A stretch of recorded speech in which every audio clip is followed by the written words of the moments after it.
আজ বানাবো কাঁচা টমেটো টক ঝাল মজাদার আচার। খুব সহজ আর সুপার টেস্টি একটা রেসিপি। ভাত বা রুটির সাথে খেলে একদম জমে যাবে। মাছ রান্না করলে এই আচার একটু দিয়ে দিলে টেস্ট একদম নেক্সট লেভেল হয়ে যাবে। তাই ভিডিওটা শেষ পর্যন্ত দেখতেই থাকুন। চলুন শুরু করি। প্রথমে আমি নিয়ে নিয়েছি 1 কেজি 800 গ্রাম কাঁচা টমেটো। আমাদের নিজেদের বাগান থেকে তুলে নিয়ে এসেছি। এই টমেটোগুলো একদম ফ্রেশ আর শক্ত। কাঁচা টমেটো হলে আচারের স্বাদ আরও টক আর মজাদার হয়, তাই টেস্ট আর ফ্লেভার দুটোই হবে দারুণ। এবার টমেটোগুলো ভালো করে ধুয়ে নিচ্ছি যাতে কোনো ময়লা বা ধুলো না থাকে। এবার টমেটোগুলো হালকা স্টিম করে নেব। গ্যাসের ফ্লেম মিডিয়াম রাখবো, বেশি স্টিম করব না, শুধু একটু সফট হলেই হবে।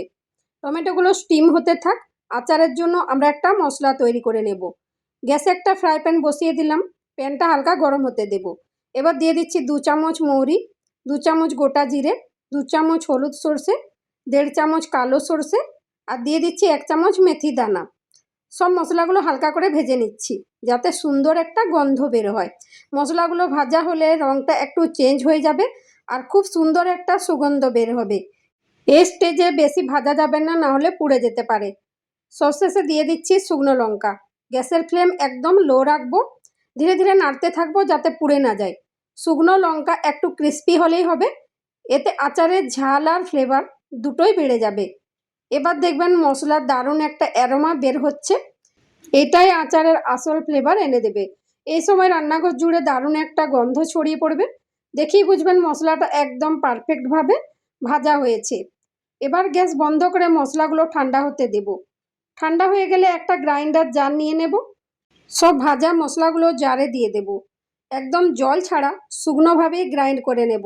একটু মোটা করে গুঁড়ো করব, একদম ফাইন না করলেও চলবে। এই মশলাটাই আমাদের আচারের টেস্টকে একদম অন্য লেভেলে নিয়ে যাবে। এতে একটা দারুণ ঘ্রাণ আর স্বাদ চলে আসবে।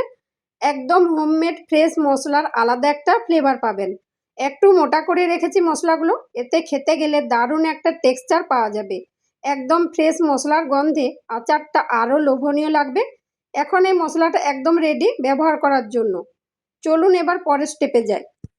এদিকে টমেটোগুলো স্টিম হয়ে গেছে। একটা টমেটো নিয়ে একটা ছুরির সাহায্যে 4 টুকরো করে নিচ্ছি। ভিতরের বীজগুলো ফেলে দিচ্ছি। সবগুলো টমেটো একইভাবে কেটে নিচ্ছি।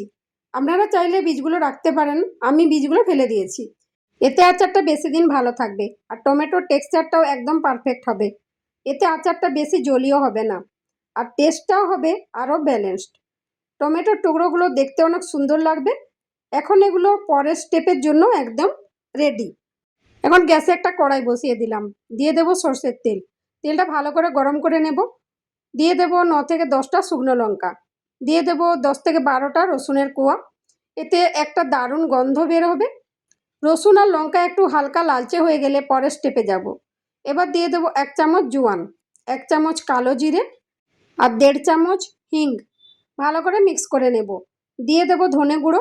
আবারও ভালো করে মিক্স করে কন্টিনিউস নাড়তে থাকবো যতক্ষণ না সুন্দর সুগন্ধ বের হয়। খেয়াল রাখতে হবে যেন পুড়ে না যায়। এখন অ্যাড করব স্টিম করে রাখা টমেটোগুলো। ভালো করে মিক্স করে নেব। এবার অ্যাড করব নুন। ভালো করে আবারও মিক্স করে নেব। নুন দিলে টমেটোর থেকে একটু জল ছাড়বে, তাই এই সময়টা মিডিয়াম ফ্লেমে নাড়তে থাকবো। অ্যাড করব 1 চামচ হলুদ গুঁড়ো, 1 চামচ লাল লঙ্কা গুঁড়ো, 1 চামচ কাশ্মীরি লঙ্কা গুঁড়ো। কাশ্মীরি লঙ্কা গুঁড়োটা আমি কালারের জন্য দিয়েছি, আপনারা চাইলে স্কিপ করতে পারেন। ভালো করে মিক্স করে নেব। এখন ধীরে ধীরে টমেটোগুলো নরম হতে শুরু করবে। মশলাগুলো টমেটোর সাথে ভালোভাবে মিশে যাবে। এই সময়টা কন্টিনিউ নাড়তে থাকবো, না হলে নিচে লেগে যেতে পারে। রঙটাও ধীরে ধীরে সুন্দর লাল হয়ে আসবে। ফ্লেভারটা একদম দারুণ হয়ে যাবে। সবশেষে অ্যাড করব ভেজে গুঁড়ো করে রাখা মশলা।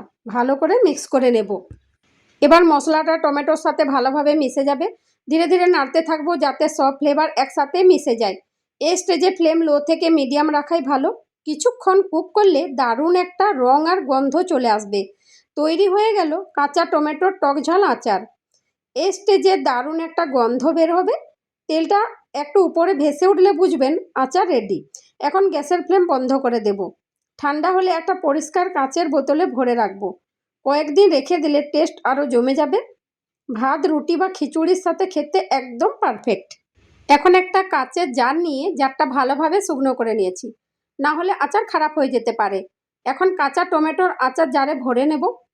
জারটা একদম পরিষ্কার আর ড্রাই হওয়া খুব জরুরি, না হলে আচার দ্রুত নষ্ট হয়ে যেতে পারে। ধীরে ধীরে সব আচার জারের মধ্যে ভরে নিচ্ছি। উপরে একটু তেল থাকলে আচার আরও ভালো থাকবে। ঢাকনা ভালো করে বন্ধ করে রাখবো। এখন কয়েকদিন রেখে দিলে টেস্ট আরও জমে যাবে। এরপর 4 থেকে 5 দিন ভালো রোদে রেখে দেব। প্রতিদিন একটু করে জারটা ঝাঁকিয়ে নেব যাতে মশলা ভালোভাবে মিশে যায়। রোদে ভালোভাবে থাকলে আচারের টেস্ট আর কালার আরও সুন্দর হবে। ভিডিও ভালো লাগলে লাইক করবেন, শেয়ার করবেন ফ্রেন্ডস আর ফ্যামিলির সাথে। আর হ্যাঁ, সাবস্ক্রাইব করতে ভুলবেন না। আবার দেখা হবে নেক্সট ভিডিওতে। সবাই ভালো থাকুন, সুস্থ থাকুন।